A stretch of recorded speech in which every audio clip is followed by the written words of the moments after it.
E aí, gente, tudo legal? Nós estamos começando hoje o nosso primeiro podcast, o nosso Foco Total, é um podcast para pessoas com TDAH. E nós estamos aqui, eu sou a Cássio, sou psicólogo, sou neuropsicólogo, e a gente vai, a partir daqui, começar uma grande jornada para aprender um pouco mais sobre TDAH. Para você que tem TDAH, para você que não tem TDAH, para você que acha que pode ter TDAH, e para você que já viu um monte de coisa aí na internet e está pensando, eu acho que eu sou TDAH. Então, esse podcast é feito para você, e eu tenho certeza absoluta que vai ser uma grande jornada caminhar conosco. Hoje eu estou aqui com o Dr. Eric, neurologista, né? No nosso primeiro podcast. Tinha que ser ele é o meu neurologista, é o neurologista do meu filho, né, do Rafael, e vai ser o do Theo também, né? E a gente estava aqui conversando, numa conversa gostosa, né, sobre a nossa história aqui, né, Eric? Sim. Então, eu estava me lembrando aqui junto com ele, a primeira vez que eu o procurei, né, muito tempo atrás, que eu tinha uma depressão muito forte, uma depressão crônica, e na época eu já estudava, e eu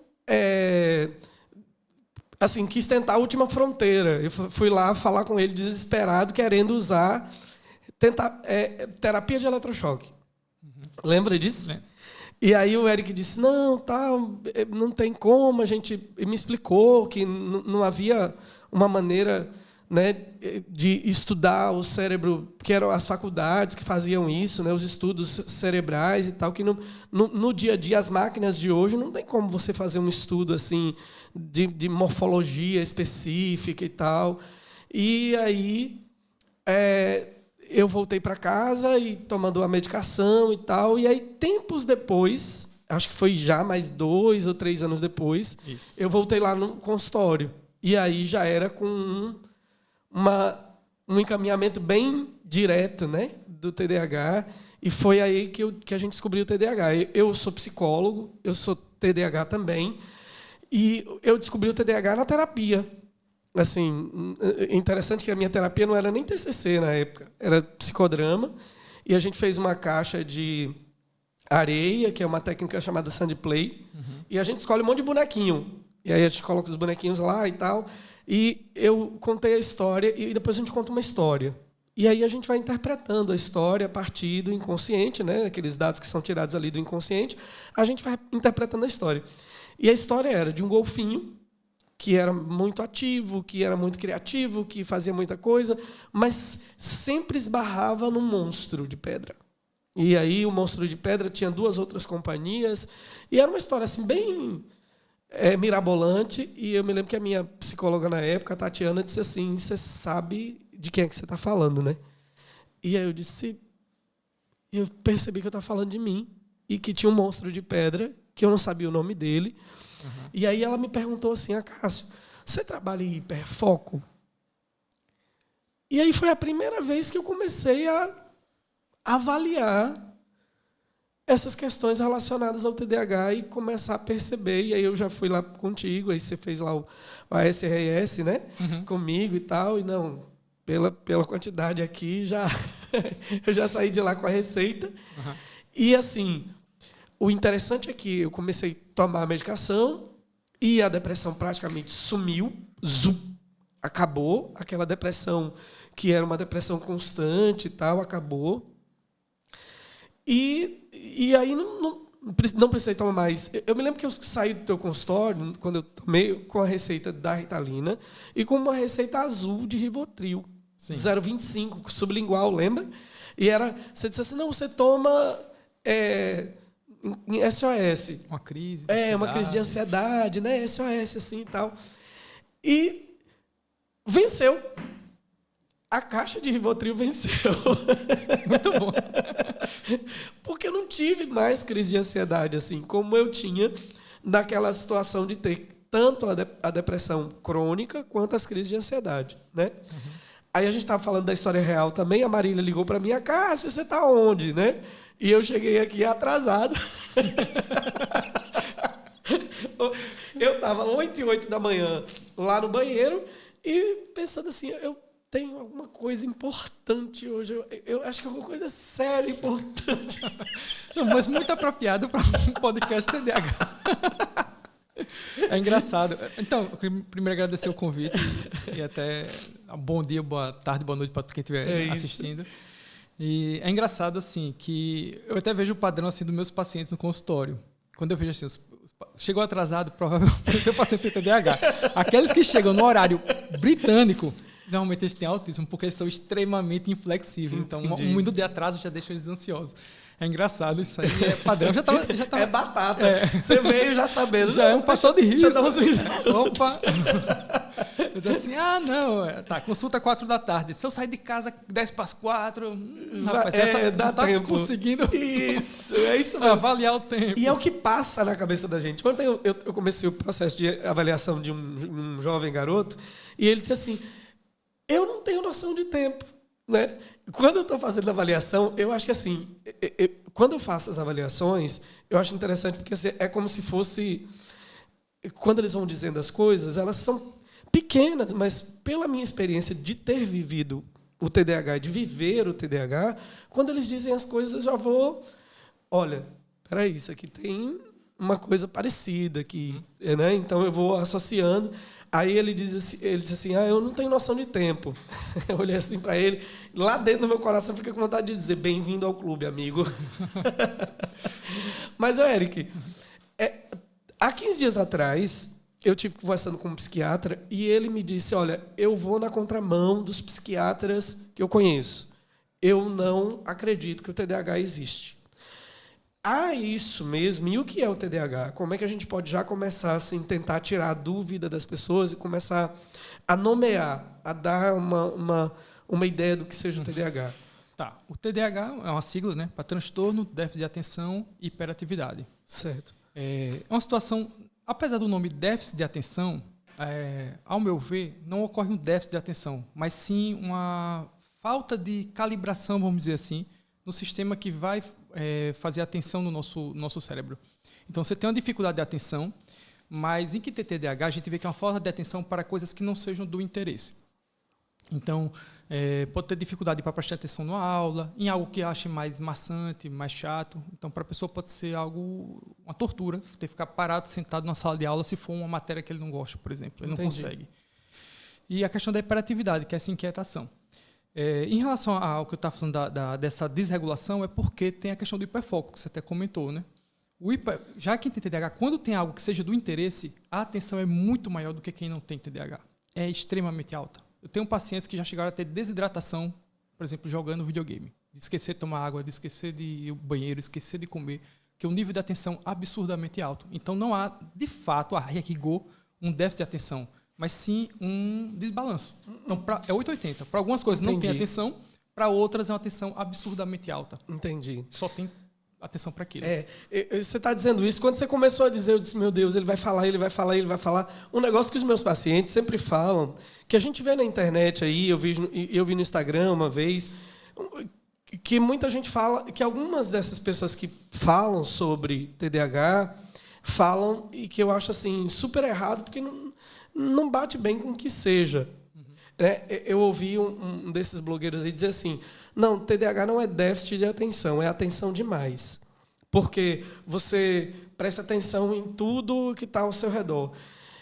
E aí isso me bateu lá no íntimo da teoria, porque atenção e percepção são coisas diferentes. Porque você percebe, perceber é quando você está num ambiente, o estímulo vem, você percebe o estímulo. Mas a atenção é quando você se mantém concentrado, quando você mantém o foco naquele estímulo. Então, o cachorro latiu. Eu percebi que o cachorro latiu, mas quando eu paro e fico olhando para o cachorro, aí sim eu estou manifestando atenção, né? Estou colocando ali atenção. É o meu. Que Marília disse, deixa no silencioso. Mas olha, isso aqui sabe o que é? Na verdade é um alarme. Está no silencioso, mas é um alarme.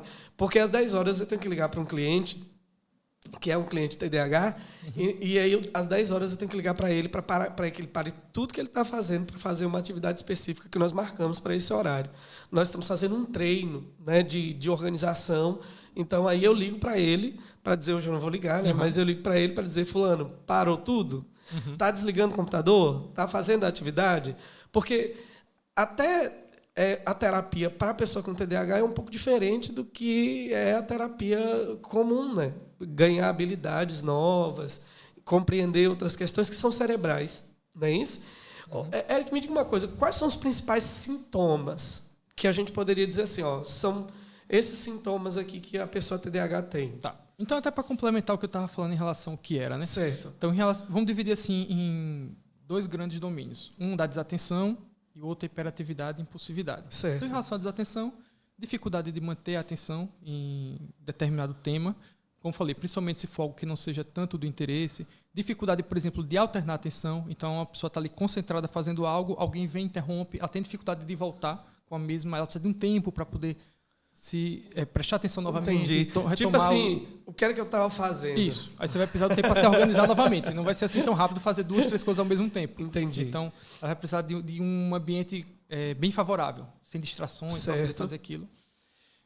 Dificuldade também em concluir tarefas. Então, é muito comum começar a deixar coisa pela metade. Às vezes, você fala assim, vou lavar os pratos. Aí começa a lavar o prato e caramba, esqueci da máquina. Aí larga o prato pela metade e vai fazer o negócio da máquina. Aí, eita, mas tinha roupa para dobrar.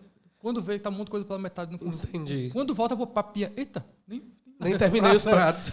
Isso também, isso no dia a dia. Pode ser, por exemplo, em relação à questão de projetos. Então, o cara vai, entra na faculdade, começa o primeiro, segundo período, aí começa a desanimar, mas eu achei legal tal matéria, aí muda o curso. Aí começa, e vai mudando, não conclui nada.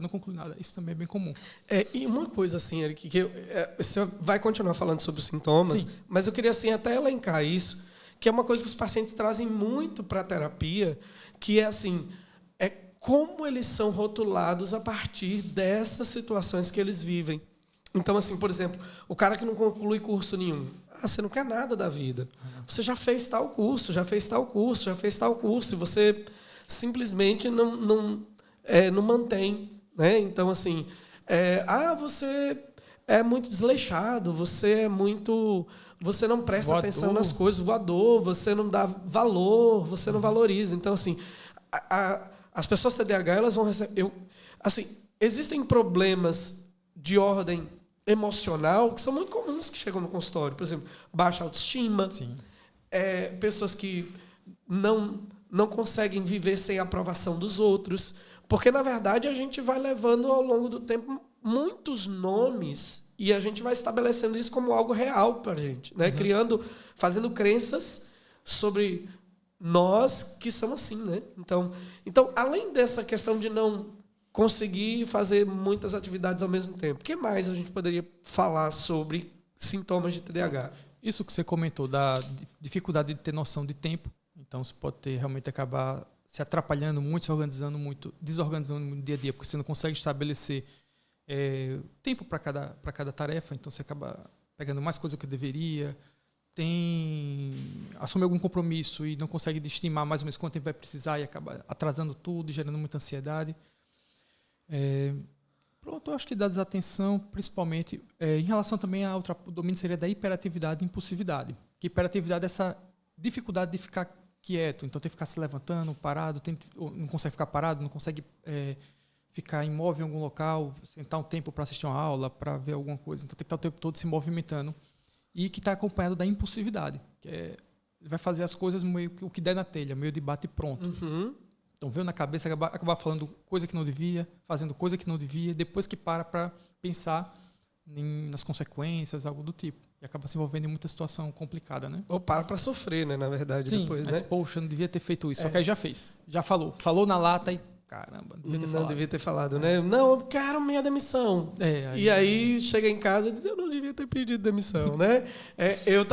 Tem algumas coisas que você falou aí, eu estava lembrando também. Tem a questão de perder objetos. Sim. Que é muito comum, né? Assim, no dia a dia, perder coisas no dia a dia. Normalmente criança já perde material escolar, o brinquedo desce para brincar no playground, volta sem a sandália. Sem o brinquedo, esqueceu o brinquedo, deixou lá o brinquedo e tal. E assim, quando eu estou conversando com os meus pacientes, eu pergunto, você esquece coisas, né? Fazendo avaliação, você esquece ou perde coisas? E aí a pessoa diz assim, eu esqueço sempre, assim, perco. E aí, para descontrair, quando eu estou lá na avaliação, eu digo, olha, já foi provado cientificamente, assim, eu falo sério mesmo, tá? Olha, já foi provado cientificamente, tem um artigo agora que saiu, numa revista muito assim, de renome nos Estados Unidos, que existem, para cada pessoa que nasce com TDAH, nasce também com ela 3 duendes que acompanham ela, e continuo falando sério, que acompanham ela e que escondem as coisas em casa e que só devolvem quando elas deixam de procurar. E a pessoa continua olhando assim para mim, séria. Poxa, que pesquisa interessante. E depois aí eu começo a dar risada, a pessoa diz, eu achava que, né? Claro que eu estava pensando, não, esse cara, esse psicólogo tá meio doido mesmo, né? Que artigo que ele anda lendo, né? Que revista é essa? Então, na verdade, o TDAH, e aí você coloca essas questões. Quando você colocou da hiperatividade, eu faço também uma ressalva importante, assim, que, por exemplo, às vezes você vai para a escola, a criança vai para a escola e o professor diz, fica quieto, fica quieto. Deixa eu te fazer uma pergunta assim, bem séria. Tem como essa criança ficar quieta? Não. Não, porque ela, muitas vezes, assim, ela pode estar ali inquieta, porque realmente a aula não está sendo interessante. Alguma coisa ela viu mais interessante fora, mas eu já vi alguns pacientes dizerem que às vezes eles caminham para poder prestar atenção. São pessoas, por exemplo, que estudam em pé, estudam mexendo em alguma coisa, e às vezes ele está ali mexendo na caneta e a professora reclama que está fazendo barulho. Às vezes ele está fazendo aquilo para conseguir prestar atenção na aula. Às vezes ele precisa andar para prestar atenção. Não é porque ele não quer, é o contrário. Ele precisa fazer algum movimento motor para conseguir manter a atenção no que está fazendo. Isso. Eu tava estudando, né? A gente sempre fica estudando o tema, porque, claro, como é o tema que eu atendo, que faço avaliação, fico sempre estudando. E eu estava estudando sobre o mecanismo da atenção, né? O mecanismo neurológico da atenção, né? A gente tem o centro de atenção anterior, posterior, anterior, que aqui não é bem uma área morfológica, né? Mas que direciona o olhar, o foco. Aqui uma área interpretativa, mas, ao mesmo tempo, o cérebro continua recebendo uma enxurrada de estímulos, né? E aí ele trava as outras áreas. Só que como a gente não tem neurotransmissor suficiente para deixar essas outras áreas travadas, então é por isso que começa mesmo ali mexer e tal. E o que você falou é totalmente verdade, assim. Uma coisa que acontecia comigo na faculdade era que era até engraçado, porque eu fazia academia no mesmo horário de 3 meninas que faziam academia também. E elas gostavam de fazer esteira as 3 juntas, porque elas iam contando história, falando da amiga, não sei o quê e tal, e fazendo assim. Eu acho que a esteira era mais um horário para elas baterem papo, né? E aí eu me lembro que começou um tempo em que eu estava fazendo a esteira e aí uma delas abria a porta assim e dizia, ele está lá dentro. E aí elas perdiam, porque eu ficava praticamente 2 horas na esteira.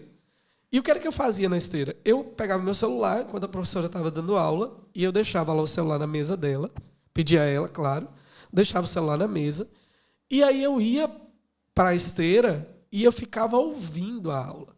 E é interessante como lá na esteira eu aprendia muito mais da aula do que na própria aula. Então, assim, eu ficava ali caminhando, mas é como se realmente eu conseguisse focar o normal hoje quando eu tomo a medicação, né? Mas interessante até que diz que Einstein, quando tinha algum problema que ele travava, ele ia caminhar e voltava com a solução. Olha que interessante. A gente sabe assim, fazer atividade física, por exemplo, antes de estudar, melhora o rendimento. Uma atividade física mais puxada consegue realmente ter uma melhora no... Então faz sentido. Inclusive, independente do TDAH ou neurotipo, independente. Tem realmente uma relação. Entendi. Você já falou da impulsividade do TDAH, sim, mas, de um modo geral, como é que funciona essa questão no cérebro de que o TDAH afete a impulsividade das pessoas? Por que afeta? Tá, vamos lá. Por que a pessoa não consegue se controlar? Então, a gente tem uma área no cérebro que chama córtex pré-frontal. Certo. Fica logo aqui atrás da testa. É como se fosse um filtro. Você até comentou, ser uma espécie de um freio. O cérebro está recebendo estímulo o tempo todo.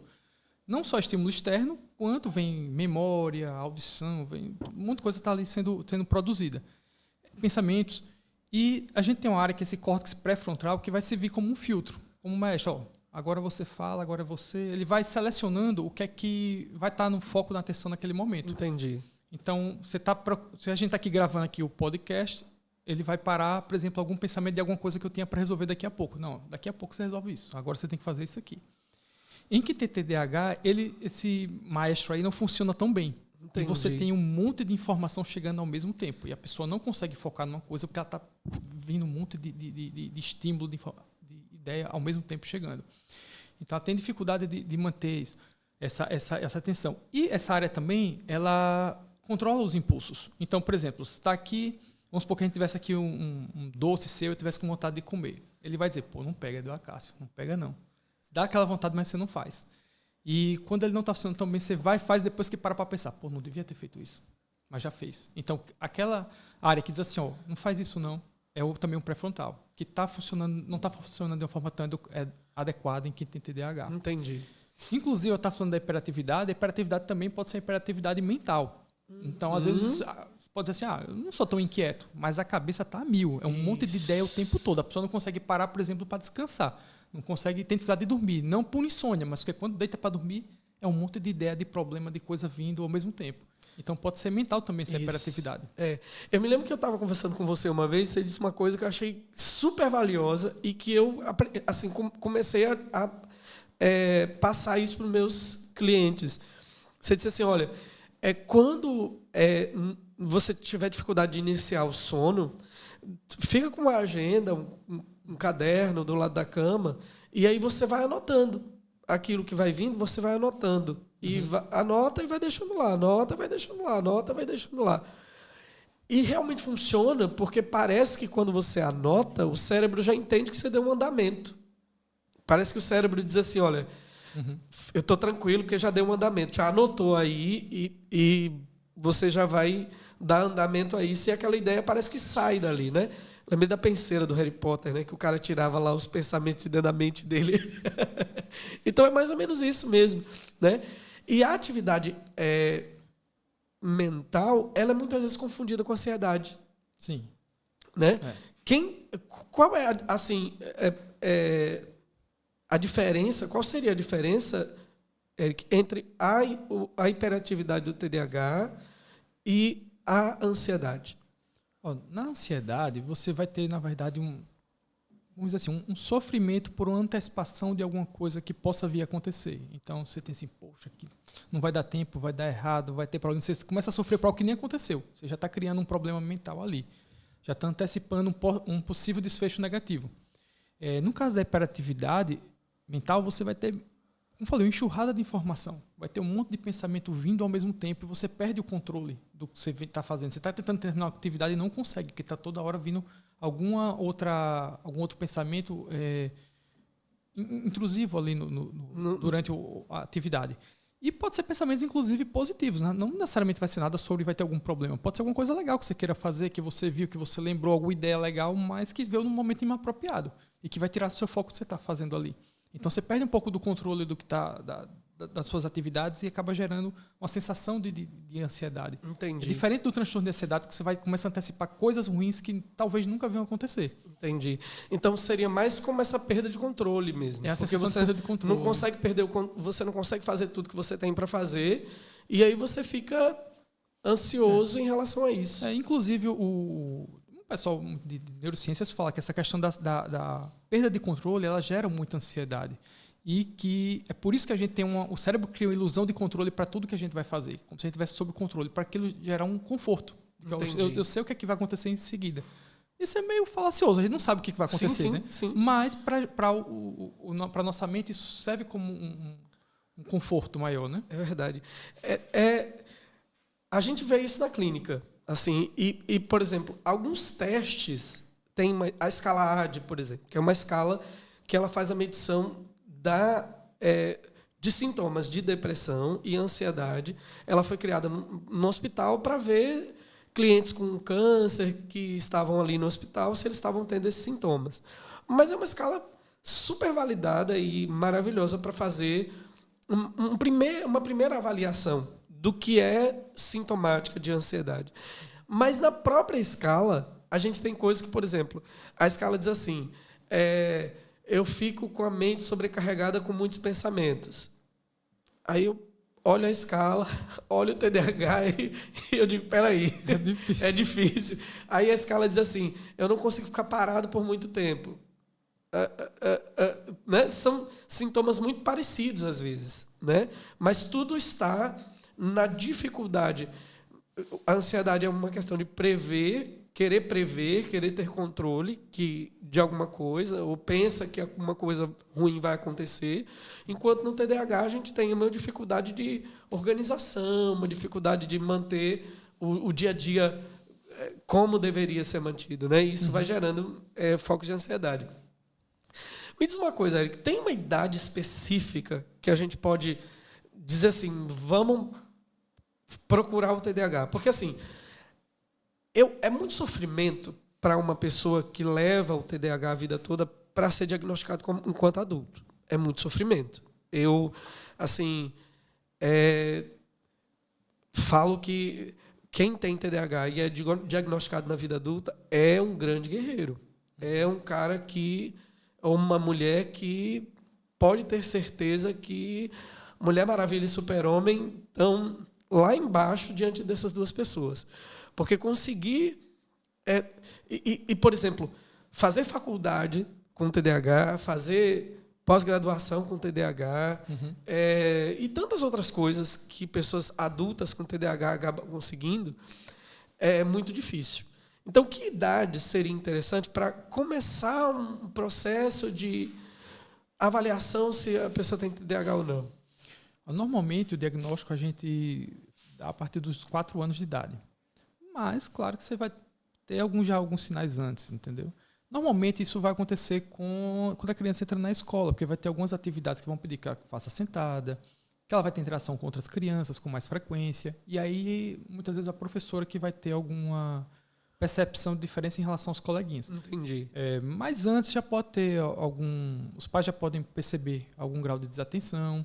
Pode ter, inclusive, ser sintomas como, por exemplo, um atraso na fala, pode acontecer no TDAH também. Entendi. Algum hiperfoco para algum determinado desenho, algum determinado brinquedo, isso pode acontecer também. Entendi. Isso leva, inclusive, até às vezes, uma dificuldade com o diagnóstico, por exemplo, com o transtorno do espectro autista, que tem sintomas parecidos nesse sentido. Sim, enquanto criança, né? Isso, pode ter. Mas, normalmente, o diagnóstico vai lá uns 4 anos de idade. 4 anos de idade. Por aí. Aí vem uma outra dificuldade, que é assim, porque o TDAH ele tem um componente genético muito forte. Sim. Né? Então, veja, às vezes os pais acabam achando normal. Sim. Porque eu era assim. Puxou o pai. A família do pai toda, né? A família do pai toda. Pronto. Geralmente é do pai. Geralmente é do pai, né? Do pai. E o pior é que geneticamente também é mais frequente. É mais frequente do sexo masculino. Aí geralmente é o pai todo. É o pai todo. Não, puxou a família do pai. É igual. Pegou as coisas ruins do seu pai. É isso aí. Então, assim, é muito difícil diagnosticar por conta disso. Por exemplo, quando eu vou fazer o diagnóstico, a avaliação, eu peço que alguns familiares respondam a alguns questionários acerca do cliente. Aí, eu peço que seja assim, olha, pede sua família, mas pede um amigo também. E já chegou o caso, por exemplo, da família inteira, mãe, irmãos, todo mundo responder, não, às vezes. Quando o amigo respondeu frequentemente, muito frequentemente. Uhum. E aí dá para você entender que aquela situação ali é uma situação da família. Aí eu estava fazendo avaliação de um cliente e aí eu disse assim, porque eu pergunto, né? Na anamnese a gente pergunta, tem alguém na sua família que tem sintomas parecidos com os seus?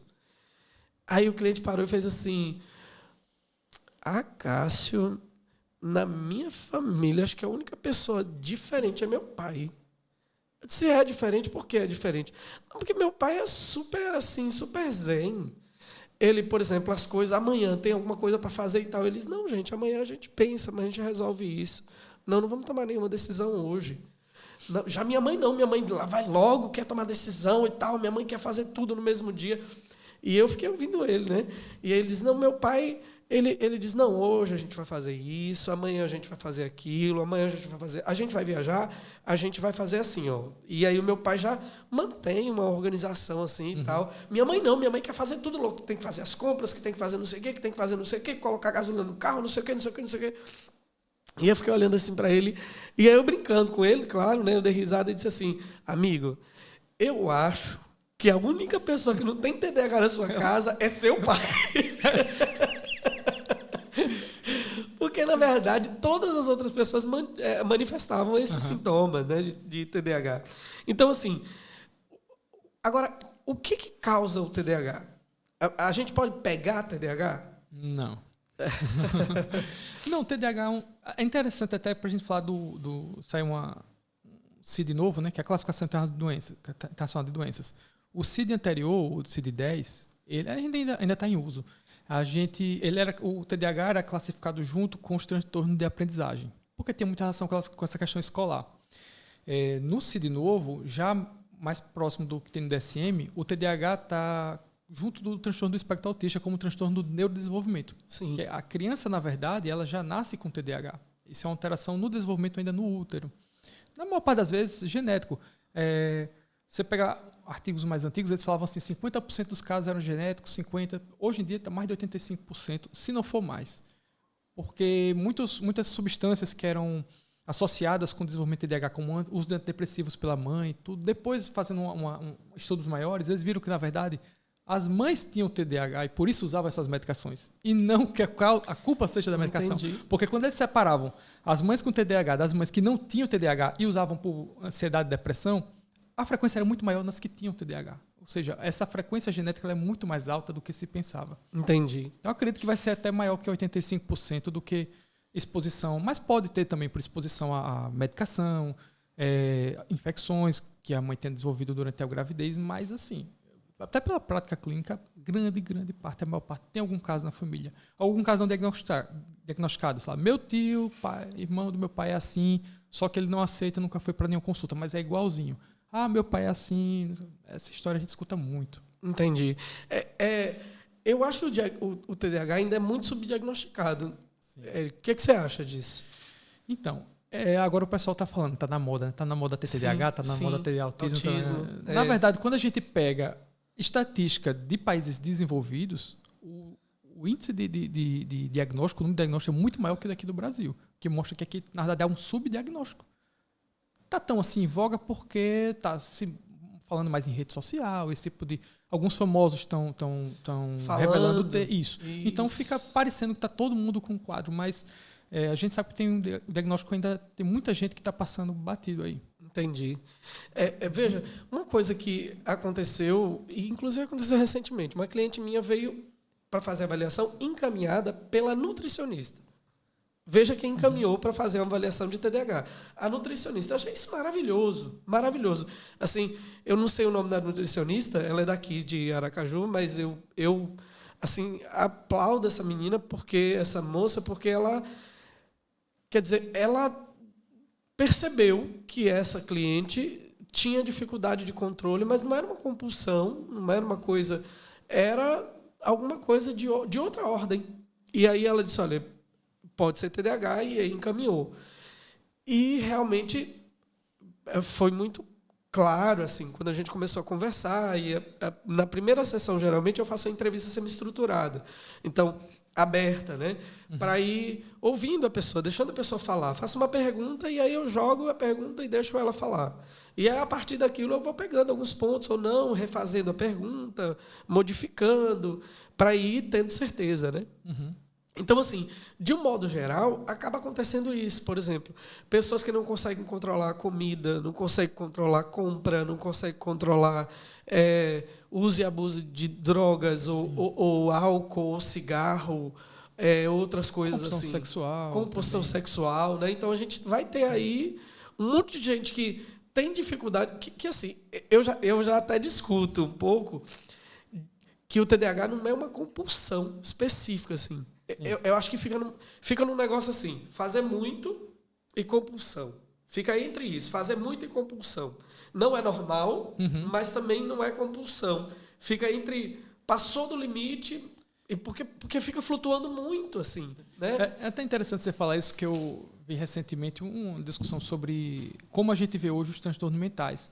E antigamente, alguns anos atrás, talvez década passada, a gente tinha muito assim. Você tem tantos critérios, fecha tal diagnóstico. Tantos critérios, fecha tal. Hoje a gente vê mais como um contínuo, como você falou. Você tem quadros, todo mundo tem como você diz, de médico louco, todo mundo tem um pouco. Todo mundo tem um pouquinho de cada coisa, mas algumas pessoas esse pouquinho um pouco mais maior a ponto de causar um transtorno. Mas você tem um contínuo, assim, como se fosse uma régua. Você não tem uma coisa muito padronizada. Aquilo ali varia um pouco. Tem pessoas com um pouco mais, com um pouco menos. Isso. Né? E assim, Eric, dentro da comunidade médica, de um modo geral, como é que você vê essa questão do diagnóstico de TDAH? Você acha que é uma coisa que os médicos dão atenção, olham para isso, ou talvez ainda não seja uma coisa muito que tem um olhar muito direto sobre isso? Eu acho que a questão tem mais a ver também com a nossa formação. Certo. Quando lembro da faculdade, vi muito pouca coisa, e até na residência também foi meio por cima. Onde eu vi com um pouco mais de enfoque foi quando eu passei 2 meses de estágio na neuropediatria. E aí, como é uma coisa muito de criança, sim, de escola, foi quando eu vi mais casos em relação ao enfoque maior em TDAH, em autismo. Quando, inclusive, a primeira vez que você foi na consulta comigo, assim, eu tinha muito pouco conhecimento, sabia o basicão. Quando começaram a aparecer alguns casos, eu comecei a estudar mais. Fui atrás, fazer curso, dar uma lida, procurar artigo, ler livro, porque eu vi, poxa, eu estou encaminhando, às vezes eu encaminhava, o profissional que recebia não tinha muito conhecimento, principalmente quando eram adultos, adolescentes. Ficava muito aquela história, aquela ideia do TDAH, aquela criança que aprontava na escola, aquele menino que dá trabalho na escola. Sim. E esses casos mais desatentos, ou esses casos realmente já na fase adulta, alguns diziam que não conseguiam diagnóstico, porque os colegas diziam assim, isso é coisa de criança. Se você não teve diagnóstico antes, por que vai ter agora? Entendi. E aí foi quando eu comecei, quando você já voltou na segunda vez, eu já tinha um outro entendimento, mas porque eu fui atrás. Entendi. Então ainda precisa melhorar muito a formação. Entendi. Eu tenho uma cliente de terapia que ela se formou, fez uma boa faculdade quando eu falo uma boa faculdade, é uma faculdade assim que ela tem que estudar muito, né? E fez mestrado, na época ela estava fazendo mestrado, e aí ela foi primeiro procurar um médico para avaliar, porque ela tinha uma colega médica, que ela tinha conversado com essa colega, e a colega tinha dito, olha, amiga, provavelmente você tem mesmo. Uhum. E ela foi procurar esse médico, e o médico, as primeiras coisas que ele disse foi, você não tem TDAH, porque você fez tal faculdade, você está fazendo mestrado, como é que você pode ter TDAH? Né? Cara. Esses casos assim, são os mais difíceis de diagnosticar, inclusive, porque você só vai lá, terminou o colégio, nunca reprovou um ano, passou no vestibular, está na faculdade. Poxa, mas qual o transtorno, né? Tem uma coisa chamada dupla excepcionalidade. Então, pessoas com TDAH podem também ser superdotadas. E, às vezes, na escola, ela não consegue prestar atenção, mas em casa ela dá conta. Ela chega em casa e estuda, passa. Estuda, muitas vezes, inclusive, como o melhor aluno da turma em relação à nota. Mas você vai perguntar, e na aula, você prestar atenção? Não. Dormia, pensava em outra coisa, ia desenhar, ia ler outra coisa. Mas chegava na prova, 9, 10. O professor ia reclamar de quê? Fica quieto. Ainda mais os casos que não tem hiperatividade. O menino não atrapalha na aula. Ele está ali calado, voando, chega na prova e tira nota boa. Ele não vai ter o diagnóstico. Não tem. Agora, quando a demanda aumenta, então ele está numa faculdade, sei lá, aumentou mais a complexidade, tem um TCC para entregar, tem muita matéria. Aí ele começa a ter dificuldade. Ele não consegue dar conta mais. O que ele conseguia dar conta sozinho na época do colégio, até o começo ele conseguia. Mas a partir dali não consegue mais. Porque realmente o TDAH está geralmente gerando transtorno. Mas isso pode levar muito tempo para acontecer. Isso. E assim, eu acho que também as escolas talvez não estejam preparadas para olhar para o TDAH, porque eu acho que os profissionais escolares às vezes não têm também essa ideia de que o TDAH, porque ligam o TDAH àquele menino, àquela menina mais hiperativa que não para, que dá trabalho, que tem que chamar os pais e tal. Isso. E aquele menino que fica ali tirando nota baixa, ou que não tira nota baixa, mas que fica ali no cantinho e tal, ele não é diagnosticado com TDAH. Ele não, as pessoas não acham que ele pode ter TDAH. E realmente, depois de um tempo, é que a gente vai ver outras situações acontecendo. Isso inclusive, isso até explica, por exemplo, porque se tem muito mais diagnóstico em meninos do que em meninas. As meninas costumam ser mais desatentas e os meninos costumam ter mais hiperatividade.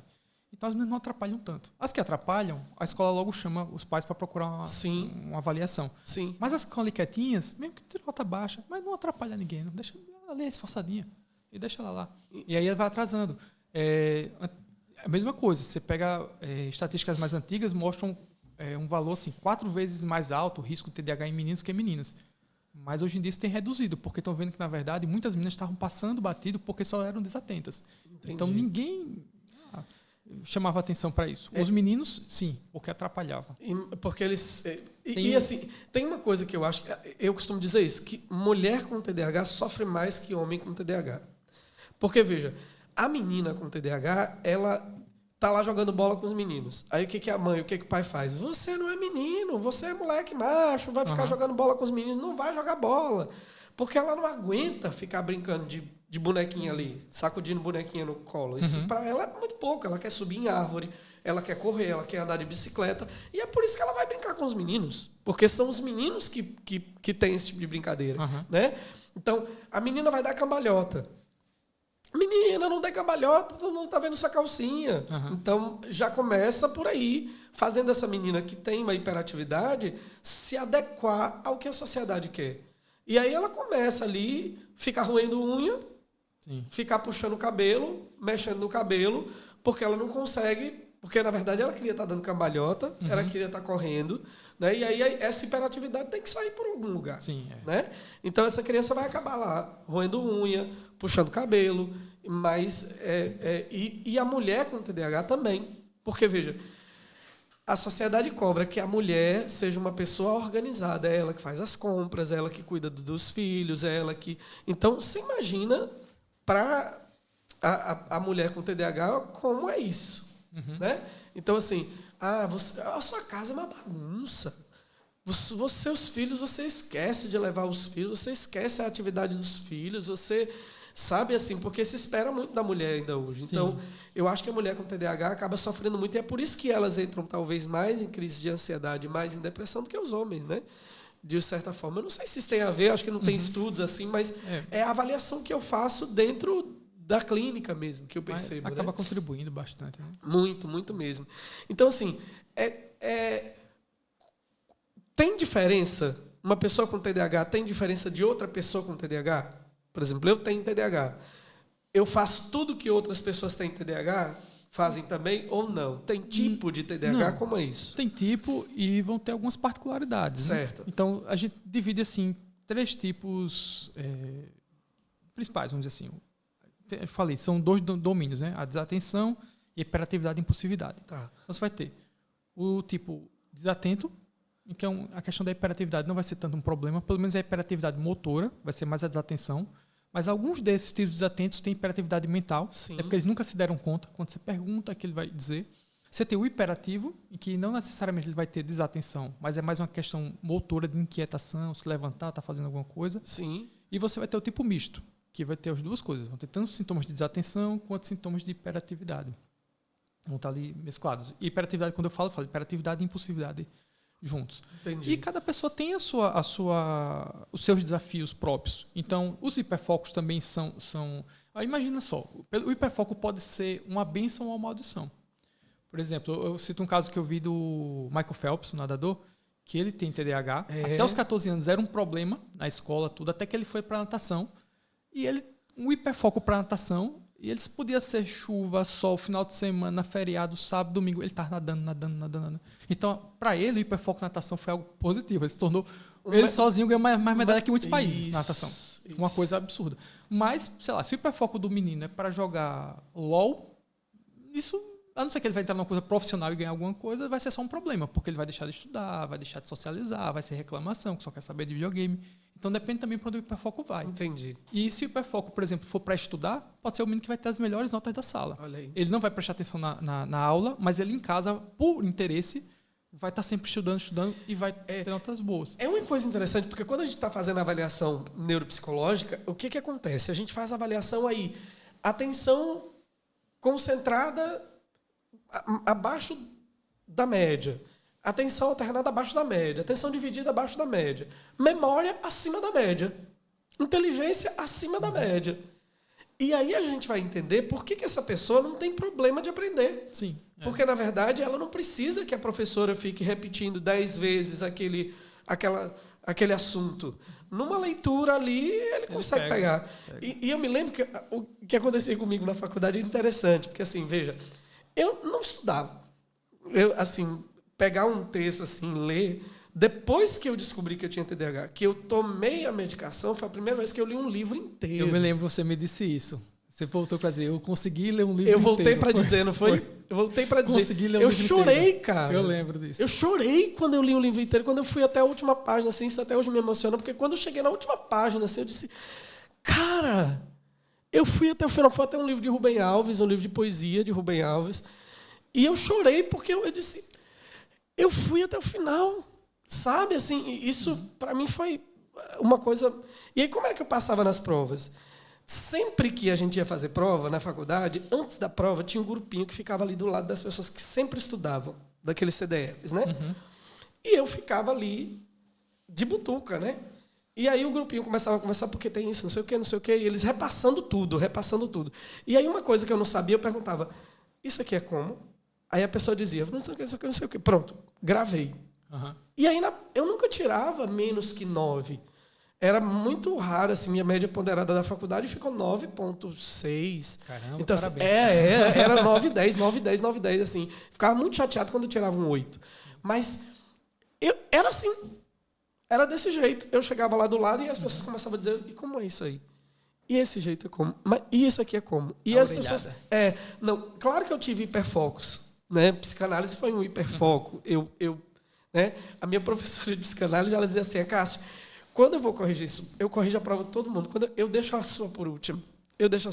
Porque ela fazia... Também é culpa dela, né? Professora Maju, aí, um cheiro para ela. Ela fazia 3 perguntas. Que era só isso, 3 perguntas. E aí, só que pouco a gente passava, assim, com nota alta. Ela fazia 3 perguntas. E as pessoas escreviam ali 1 folha... 2 folhas.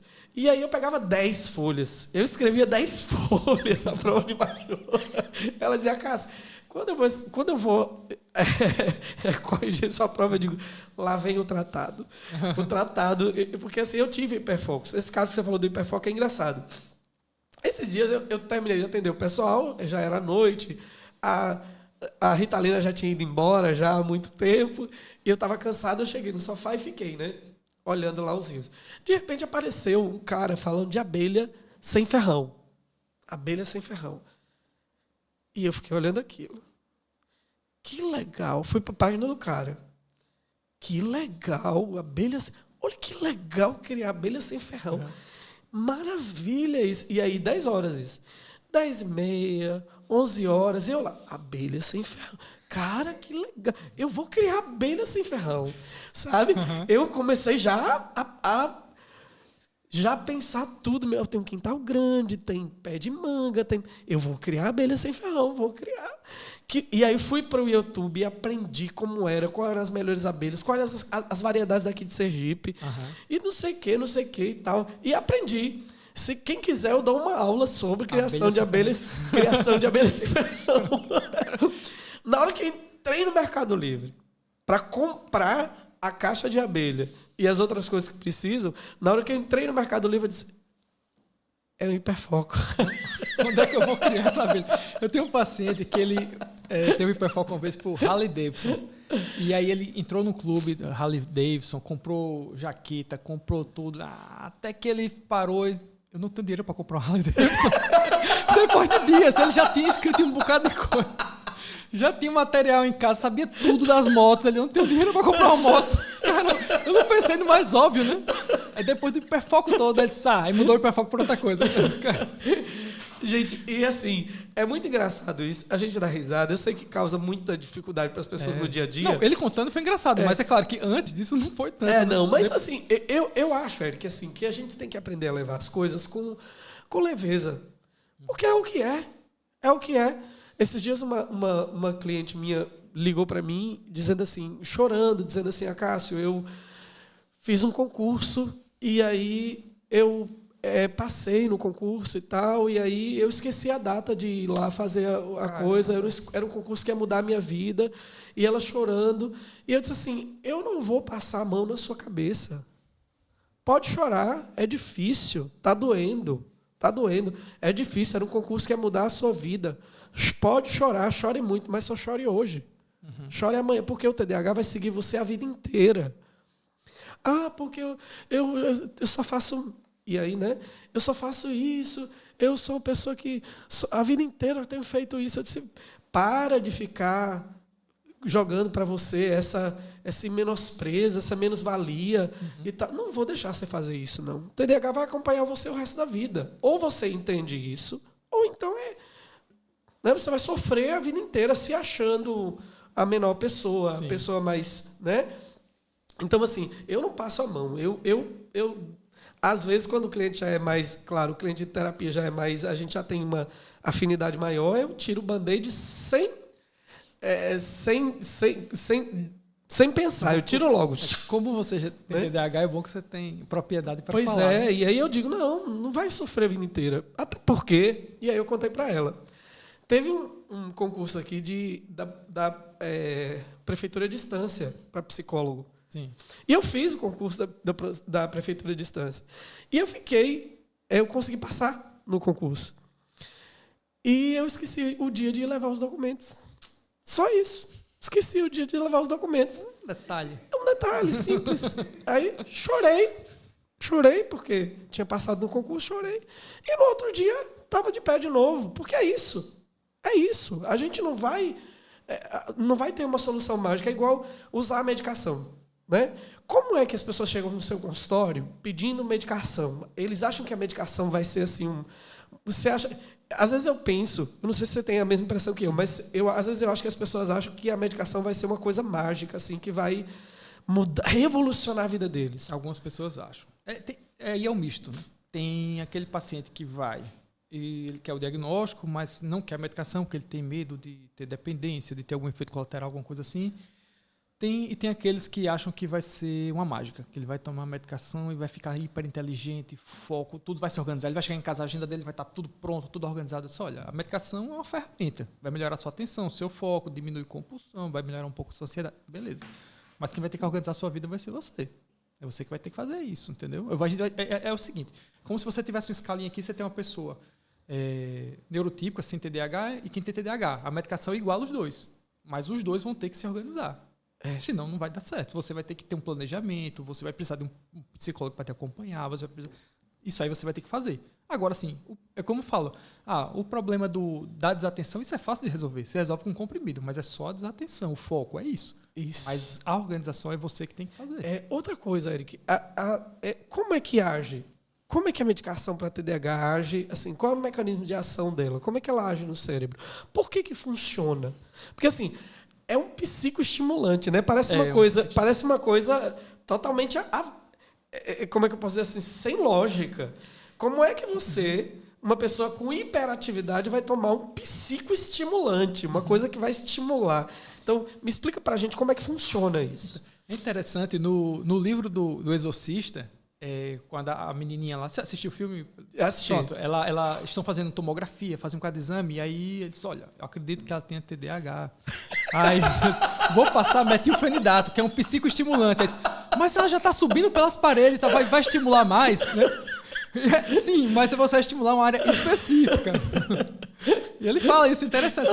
Tem no livro do Exorcista tem. Meu Deus do céu, coitado. E o que a medicação faz é estimular o córtex pré-frontal. Foi muito engraçado, Eric, desculpa. É exatamente isso. Quer dizer, a menina lá, possessa lá, literalmente girando a cabeça, girando a cabeça, subindo. Você vai estimular mais. Isso é TDAH. Não, e você vai dar mais estimulante ainda, achou pouco, né? Ele disse, não, então. Porque o psicoestimulante ele vai estimular o pré-frontal. Que é esse filtro que eu falei, que age como um freio para as outras áreas. Entendi. Então, quando você estiver estimulando o freio, você está pisando no freio, isso dá uma desacelerada. Uma acelerada, ajuda as pessoas, né? Dá uma freada. Eric, infelizmente nosso tempo está acabando aí, a gente tem 5 minutos, eu queria te agradecer pela sua... Eu falei isso com você, que não poderia ser outra pessoa para iniciar o meu podcast. Obrigado. Tinha que ser você, Porque, além dessa relação de médico, e quando os meus clientes vão lá, eu sempre te indico, porque dentro do processo de diagnóstico e de tratamento, uma das coisas que eu mais tenho valorizado em você é a sua escuta, porque eu acho que a sua escuta é extremamente qualificada. Quando eu digo sempre para meus clientes, olha, eu não saio lá do consultório dele com menos de meia hora, 40 minutos, porque ele tem realmente uma escuta qualificada, ele ouve, e a partir disso é que ele medica, é a partir disso que ele indica, é a partir disso que ele vai fazer. Né? Então, assim, eu queria agradecer porque você é uma peça fundamental, assim, depois de ter descoberto o TDAH, né? Você é uma peça fundamental assim, na minha história de vida mesmo. Né? Então, tinha que ser você mesmo para estar aqui e abrir o podcast. Obrigado. Mesmo. E eu te agradeço também, agradeço a todos os pacientes, porque para cada caso que eu vou estudando, vou procurando, foi assim que funcionou. Não, como eu disse, a formação foi muito por cima e a participação de vocês também me ajudou muito a aprender. Uhum. E eu queria agradecer a Prêmio, né? Finalizar aqui, agradecer a Prêmio, que é a nossa patrocinadora. A Premium está com a gente aí. A Premium é uma empresa que trabalha com alimentação, ela trabalha em mais de 7 estados. A Premium ganhou esses dias, inclusive, lá um prêmio pela revista Exame e tal, como uma das empresas revelação e tal, mas é uma empresa maravilhosa de alimentação, que tem apoiado a gente. Eu queria agradecer o pessoal da Prêmio, que tem assim, cuidado da gente. O pessoal da Prêmio, né, Marília? Entrou em contato aqui com a Marília e foi ajudando e tal. E eles até me ajudaram em tantas áreas. E eu quero agradecer aí ao pessoal da Prêmio, a sua CEO, Carol, né? A Carol da equipe também de publicidade, ao proprietário da empresa. Queria agradecer a vocês e agradecer a todo mundo que está acompanhando nosso podcast. Esse só foi o primeiro.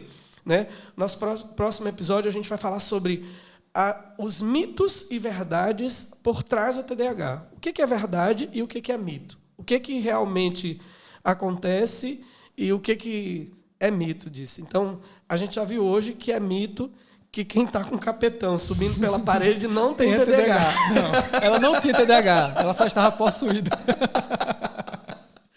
Tudo tranquilo, era só o demônio, não era o TDAH. Não era o TDAH. Não, tudo tranquilo. Gente, muito obrigado a vocês, agradeço a todo mundo e a Marília aqui do estúdio também, que tem sido sempre carinhosa e afetuosa para responder aquilo que a gente precisa. Muito obrigado. Obrigado, Érico. Obrigado, eu que agradeço. Um abraço.